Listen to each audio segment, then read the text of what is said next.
Vamos ahora con un tercer ejercicio de fuerza electromotriz inducida. Ya hemos dicho que la fuerza electromotriz inducida se da por un cambio en el flujo que atraviesa una espira. Hemos hecho ya dos ejercicios. En el primero de ellos cambiaba el campo magnético que atravesaba. En el segundo de ellos cambiaba la superficie y ahora en este tercer ejercicio lo que va a hacer es cambiar el ángulo que forman campo magnético y superficie. Dice, una bobina de 15 espiras circulares de 6 centímetros de radio se encuentra situada en una región en la que hay un campo magnético uniforme de 0,2 teslas. Inicialmente el plano de las espiras es perpendicular al campo magnético. Vamos a dibujarlo. Tendríamos una bobina de 6 espiras circulares, 2, 3, 4, 5, 6 vueltas de espira. De 15. Y de 6 centímetros de radio. Y tenemos un campo magnético uniforme y constante de 0,2 teslas atravesándolo. Dice que inicialmente el plano de las espiras es perpendicular al plano del campo magnético. La espira está en este plano ahora mismo, es decir que tenemos un campo magnético que la atraviesa con esta dirección y sentido. Estas serían las líneas de campo magnético que están atravesando. Fijaros, si dibujamos el vector normal perpendicular a esa espira, tendríamos que vector normal y campo magnético inicialmente son paralelos, forman un ángulo de 0 grados, ¿vale? El campo magnético es de 0,2 teslas y la superficie de la espira será aplicar pi r cuadrado para sacar la superficie de una vuelta y multiplicarlo por 15. Como eso no cambia, me lo voy a anotar aquí. El campo magnético es 0,2 teslas y la superficie será 15 veces pi por r cuadrado. O sea que será 15 por 3,14 y en radio en vez de 6 centímetros lo voy a poner ya como 0,06 metros para que me quede directamente ya la superficie en metros cuadrados. Cogemos la calculadora y vamos a sacar esa superficie. 0,06 al cuadrado por pi y por 15, que son las vueltas. 0,17 metros cuadrados. Una superficie de 0,17 metros cuadrados. Fijaros, ¿cuál sería el flujo magnético que atraviesa esta bobina? Pues el flujo magnético que atraviesa esta bobina sería el producto escalar de B por S, de los vectores B por S. Es decir, que sería B por S por el coseno del ángulo que forman estos dos vectores B y N, el vector perpendicular a la superficie. Es decir, que esto sería 0,2 teslas por 0,17 metros cuadrados por el coseno del ángulo que forma. Pero fijaros lo que dice. Dice, inicialmente el plano de las espiras es perpendicular al campo magnético. En t igual a 0, la bobina comienza a rotar. Es decir que, imaginaros que aquí en un eje transversal pinchamos esta bobina y la hacemos girar. La hacemos girar, este eje. Hacemos que este eje gire. La bobina va a ir girando. La bobina, que inicialmente está así, va a ir girando. Y como va a ir girando, el vector normal va a ir girando con ella. Va a ir girando. Y vector normal y vector campo magnético van a cambiar el ángulo. Es decir, que lo que va a cambiar es alfa, el coseno de alfa. Vamos a dejar esto aquí indicado. 0,2 por 0,17 sería 0,034, ¿no es así? 0,034. 0,034 veces el coseno de alfa. Eso es lo que va a valer Webers. Eso es lo que va a valer el flujo magnético. Bueno, pues lo que me pregunta es, de manera que el periodo de rotación es 3 segundos, calcula la Fm inducida en la bobina en el instante t igual a 2. Pues, ¿qué es lo que tenemos que hacer? Tenemos que indicar cómo cambia el ángulo con respecto del tiempo. Cómo cambia el ángulo con respecto del tiempo. Y para eso me voy a fijar en este dato, el periodo de rotación. ¿Qué era el periodo? El periodo era el tiempo que tardaba en dar una vuelta completa. Y el periodo, si os acordáis del movimiento circular uniforme, era 2pi partido por omega. Si no os acordáis, siempre, vamos a coger un lápiz para que lo veáis, siempre podemos pensar en lo siguiente. En un movimiento uniforme, la velocidad es espacio partido por tiempo. Si yo estoy hablando de un movimiento circular, la velocidad será velocidad angular. El tiempo, cuando hablo de una vuelta entera, es el periodo.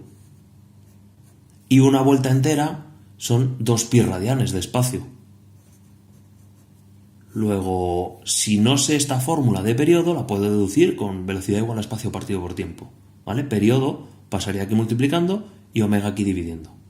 Bueno, lo que quiero que veáis es, ¿cuánto sería entonces la velocidad angular? Vamos a despejar de aquí la velocidad angular, la velocidad de giro. La velocidad angular sería 2pi partido por el periodo, 2pi partido por 3.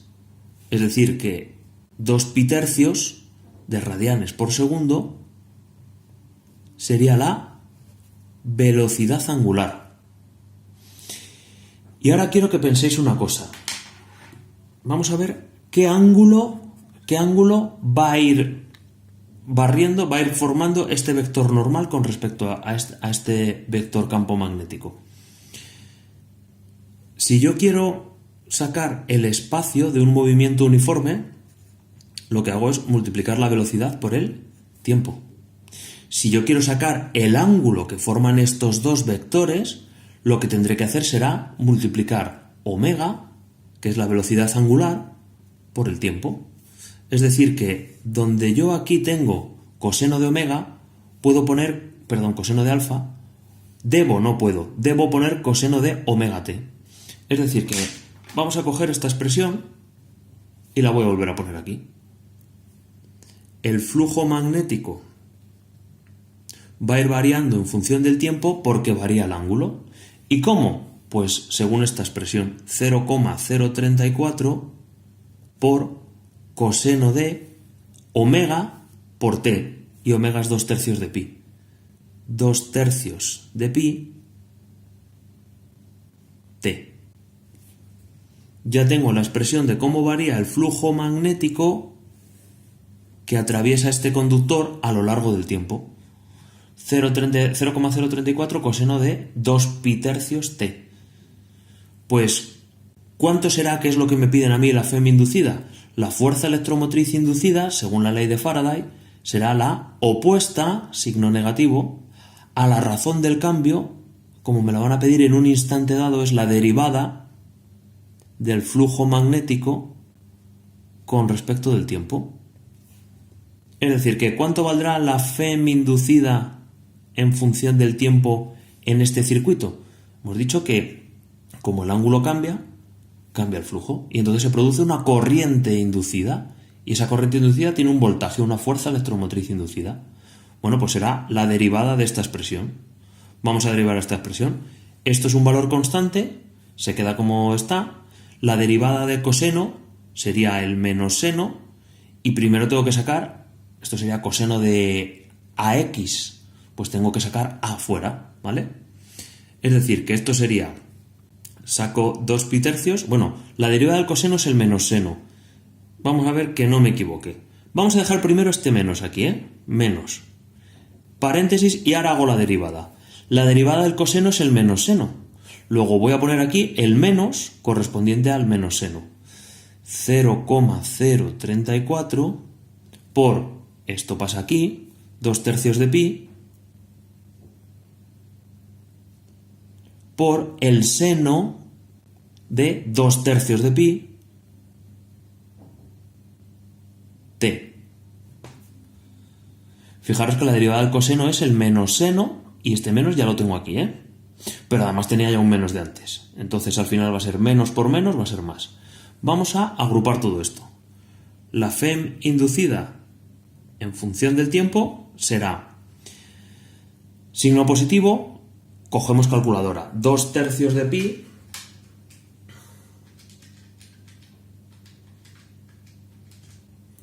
por 0,034 sería 0,0712. 0,0712 seno de 2 pi tercios de t. Esta sería la expresión de la fuerza electromotriz inducida en función del tiempo. Y ahora a mí que me piden para t igual a 2, pues coges aquí esta t y le pones un 2. Es decir que la Fm inducida en el instante 2 será 0,0712 seno de 2 por 2 sería 4 pi tercios. Y ojo, cuidado con esto, 4 pi tercios no es un número, no es 4 por 3, por 3,1416 partido de 3. Que luego tú vayas a tener que hacer el seno como grados sexagesimales. Sino que fíjate que esto me viene de omega por t, y omega está en radianes. Omega está en radianes. Luego este seno ahora, cuidado, ojo,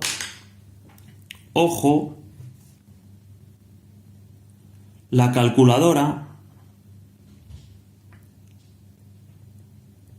en función radianes, en rad o r, depende de lo que tengáis vosotros. La calculadora en radianes.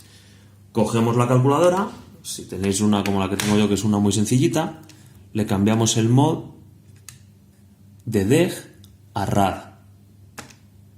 Ahora ya tengo la calculadora, ahí debe salir, no sé si lo veis, una R, os debe salir una R y tenerla en radianes. Entonces, 4 por pi entre 3, seno de este valor en radianes, por 0,0712. Y esto me quedará una Fm inducida para t igual a 2 de menos 0,062 voltios. Y con esto hemos terminado el ejercicio.